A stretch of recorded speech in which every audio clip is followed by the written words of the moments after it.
So from 2.9 crore jobs created between 2004 and 14, you have now moved to 12.5 crore jobs, and you're on the way to becoming the second largest metro system in the world, overtaking Japan and Korea. You have moved 250 million people out of multidimensional poverty.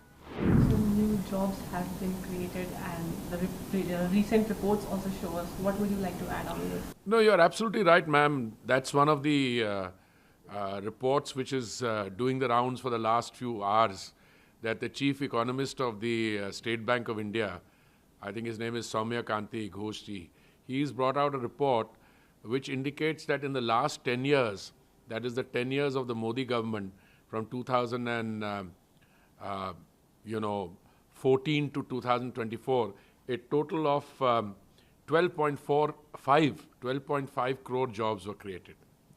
So whenever you come up with a figure like this, the immediate question that arises, and this report covers it, what happened in the previous 10 years? That is the years of the Congress-led UPA government. And there the figure contrasting to this 12.5 is 2.9.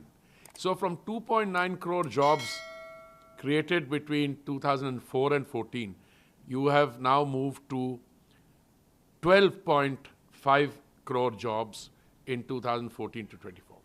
But you should look at this figure of job creation in a wider context. During this period, I'm talking about the post-2014 period, we have moved to the position of the 5th largest economy in the world. We were earlier at number 11 or now 10th place, so we moved to that to 5th place. But more important, if you continue to grow at this rate, and Martin Wolf, who writes for the Financial Times of London, he said that India is well on its way to become a high middle income country. Of course, he has some skepticism on whether we'll be a fully developed country, but Western skeptics can write what they like, but following facts stare out. Today, from being the 5th largest economy, we are on the way to becoming the 3rd largest economy. If you look at our infrastructure, if you look at what we've done on the housing front, Pradhan Mantri Awas Yojana, if you look at the kind of mobile phones that you are exporting, the value, $100 billion. If you look at your urban transport system, you have now moved from something like 240 kilometers of metro lines when the Prime Minister assumed responsibility to now 965 kilometers. And you're on the way to becoming the second largest metro system in the world, overtaking Japan and Korea. But I think against this, what stands out is over the 10-year period, and this is a very fundamental thing, you have moved 250 million people out of multidimensional poverty. When the Millennium Development Goals were being discussed in the UN, I remember people said that the poverty reduction has largely come from one country, with a little bit of help from India, South Africa. But in the case of the Sustainable Development Goals, or the Agenda 2030, on which we have embarked now, the SDGs will succeed because India will succeed.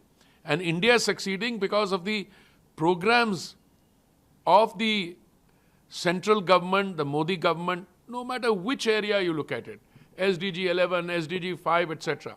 But coming to jobs at a time when globally economic growth is largely jobless because it comes from technology.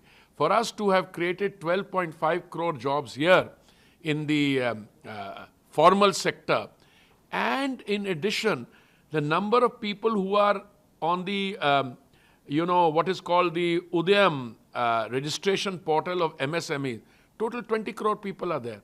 So all in all, it shows that the economic indicators, no matter what our opposition parties will say, they would obviously not want to compare it with their 10 years. But I would conclude with one point, madam. Just now I was looking at a few days ago. Today, of course, the Prime Minister has returned from a highly successful tour of Russia, the Russian Federation, Moscow, and Vienna. But a few days ago, when he was at the G7 summit, and I looked at the leaders present there, he is the first leader out of the democratic world who has returned for a third term.